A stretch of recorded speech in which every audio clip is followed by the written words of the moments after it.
সমস্ত ক্লাস 11-এর ছাত্রছাত্রীরা তোমাদের প্রত্যেককে স্বাগত জানাই আমাদের চ্যানেলে। তো কাল 24 তারিখ তোমাদের ইতিহাস পরীক্ষা আছে।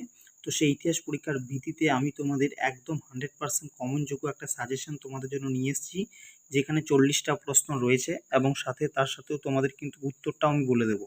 কাজেই যারা 11-এর ছাত্রছাত্রী রয়েছে সম্পূর্ণ ভিডিওটি দেখে যাও, এখান থেকে তোমরা 100% অনেকগুলি প্রশ্ন কিন্তু তোমাদের পরীক্ষায় কাল কমন পেতে চলেছো।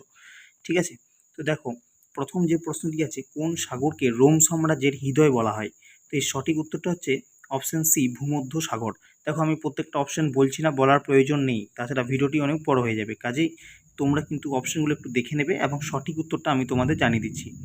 2 নম্বর প্রশ্নে বলা হয়েছে রোম সাম্রাজ্যের প্রশাসনের ক্ষেত্রে কোন ভাষা ব্যবহার করা হয়েছিল?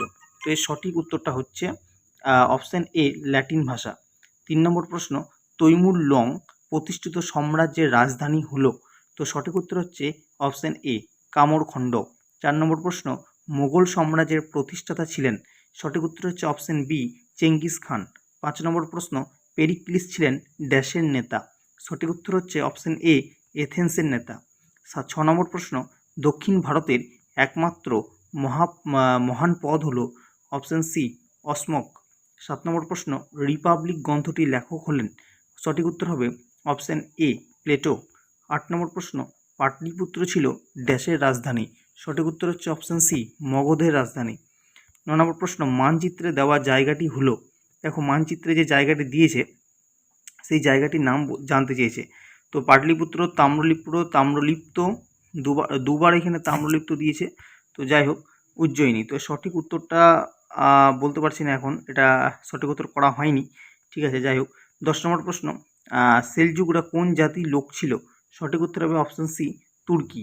11 নম্বর প্রশ্ন, খ্রিস্টপূর্ব 6ষ্ঠ শতকে মহাজনপদের সংখ্যা কত ছিল? সঠিক উত্তর হবে অপশন বি, 16টি। 12 নম্বর প্রশ্ন, ভারতের প্রথম ঐতিহাসিক সম্রাট হলেন? সঠিক উত্তর হবে অপশন বি, চন্দ্রগুপ্ত মৌর্য।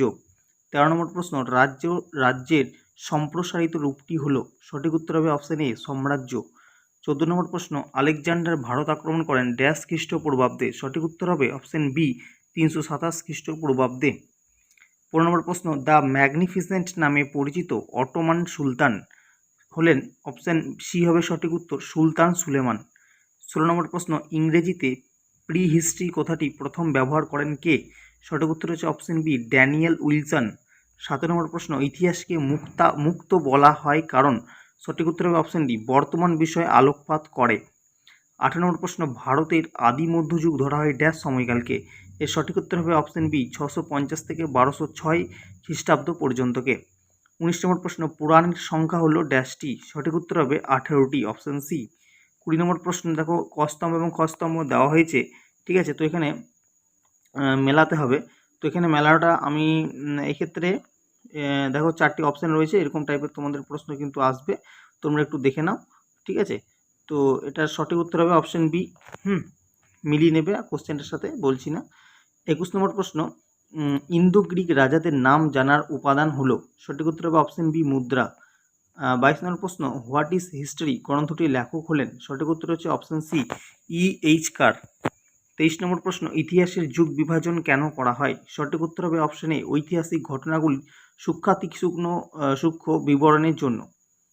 আচ্ছা, 24 নম্বর প্রশ্ন, ভারতে ইন্দো পারসিক ইতিহাস চর্চার সঙ্গে যুক্ত ছিলেন কে? সঠিক উত্তর হচ্ছে অপশন সি, বর্নি। 25 নম্বর প্রশ্ন, ইতিহাসের সময় সম্পর্কে সবচেয়ে নির্ভরযোগ্য তত্ত্বটি হলো? সঠিক উত্তর হবে অপশন এ, রৈখিক। 26 নম্বর প্রশ্ন, পশ্চিম রোমান সাম্রাজ্যের পতনের জন্য কোন যাযাবর জাতি গুরুত্বপূর্ণ ভূমিকা পালন করেছিল? সঠিক উত্তর হচ্ছে অপশন এ, হুন। 27 নম্বর প্রশ্ন, এটিলা যিনি প্রথম 5ম খ্রিস্টীয় শতাব্দীতে ইউরোপ অভিযান করেছিলেন, তিনি ছিলেন ড্যাশ সাম্রাজ্যের সম্রাট? সঠিক উত্তর হচ্ছে হুন সাম্রাজ্যের সম্রাট। আচ্ছা, যদি কোনো প্রশ্নের উত্তর তোমাদের ভুল বলে মনে হয় অবশ্যই কমেন্ট সেকশনে সেই সঠিক প্রশ্নের উত্তরটি তোমরা জানিয়ে দেবে। ঠিক আছে। 28 নম্বর প্রশ্ন, কোন সাম্রাজ্য 3টি মহাদেশ জুড়ে আবির্ভূত হয়েছিল এবং প্রাচীন বিশ্বে উল্লেখযোগ্য আধিপত্য বিস্তার করেছিল? সঠিক উত্তর হবে রোমান সাম্রাজ্য, অপশন এ। 29 নম্বর প্রশ্ন, কোন রোমান সম্রাট খ্রিস্ট ধর্মকে রোমান সাম্রাজ্যের সরকারি ধর্ম গ্রহণ করার জন্য পরিচিত? সঠিক উত্তর হচ্ছে অপশন সি, কনস্টান্টাইন। 30 নম্বর প্রশ্ন, বাইজেন্টাইন সাম্রাজ্যের রাজধানী কোথায় ছিল? ঠিক আছে, রাজধানী ছিল অপশন এ কনস্টান্টিনোপল। 31 নম্বর প্রশ্ন, মুঘল সাম্রাজ্যের চরম প্রসার ঘটেছিল ড্যাশের নেতৃত্বে? সঠিক উত্তর হচ্ছে অপশন এ কুবলাই খাঁয়ের নেতৃত্বে। 32 নম্বর প্রশ্ন, তৈমুর ছিলেন ড্যাশ বংশের? সঠিক উত্তর হচ্ছে অপশন এ চাগতাই বংশের। 33 নম্বর প্রশ্ন, রোমে পালিয়ে যাওয়া কৃতদাসদের বলা হয় কি? সঠিক উত্তর হচ্ছে অপশন ডি ম্যানুমিসিও।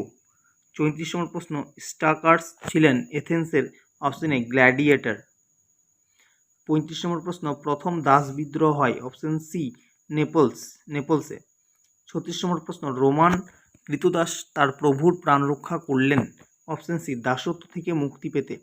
37 নম্বর প্রশ্ন, গ্রিকের প্রধান পলিশগুলি ছিল? Option A B C D, চারটে আছে, তো এখানে দিয়ে দেওয়া হয়েছে এথেন্স, গেরুসিয়া, ক্রিট, হিলিয়া। এইবার তোমাদেরকে সঠিক উত্তরটি এখান থেকে বাছাই করতে হবে। তো সঠিক উত্তর হবে অপশন মানে 1 নম্বরটা, অর্থাৎ ক খ ঠিক কিন্তু গ ঘ ভুল। ঠিক আছে, মানে প্রথম দুটি ঠিক, তারপর দুটি ভুল। পৃথিবীতে প্রথম গণতান্ত্রিক শাসন ব্যবস্থা গড়ে ওঠে? সঠিক উত্তর হবে অপশন সি গ্রিসে প্রথম গণতান্ত্রিক শাসন ব্যবস্থা গড়ে উঠেছিল। 39 নম্বর প্রশ্ন, রাউলি বা পরিষদ ছিল ড্যাশের প্রতিনিধি সভা? সঠিক উত্তর হচ্ছে অপশন এ এথেন্সের প্রতিনিধি সভা। 40 নম্বর প্রশ্ন এবং শেষ প্রশ্ন, ভালোভাবে ছকটি দেখে নাও, পারলে খাতায় লিখে নাও। ঠিক আছে, এখানে তোমাদেরকে মেলাতে হবে, তো এক্ষেত্রে সঠিক উত্তর হবে তোমাদের অপশন এটা। ঠিক আছে, তাহলে এই ছিল তোমাদের সম্পূর্ণ সাজেশন আজকের ইতিহাসের। তো কাল তোমাদের এই প্রশ্নগুলি আসতে চলেছে, কাজেই তোমরা কিন্তু সম্পূর্ণ প্রশ্নগুলি ভালোভাবে রেডি করে নিয়ে যাও। এই প্রশ্নগুলি তোমাদের কালকে পরীক্ষায় অনেক তোমরা কমন পেয়ে যাবে। তো তোমাদের প্রত্যেকেই বলে রাখি, যারা আমাদের চ্যানেলে নতুন অবশ্যই তারা কিন্তু চ্যানেলটিকে সাবস্ক্রাইব করে রাখবে এবং ভিডিওটি ভালো লেগে থাকলে অবশ্যই একটা লাইক করে দেবে। ধন্যবাদ জানাই সকলকে সম্পূর্ণ ভিডিওটি দেখার জন্য।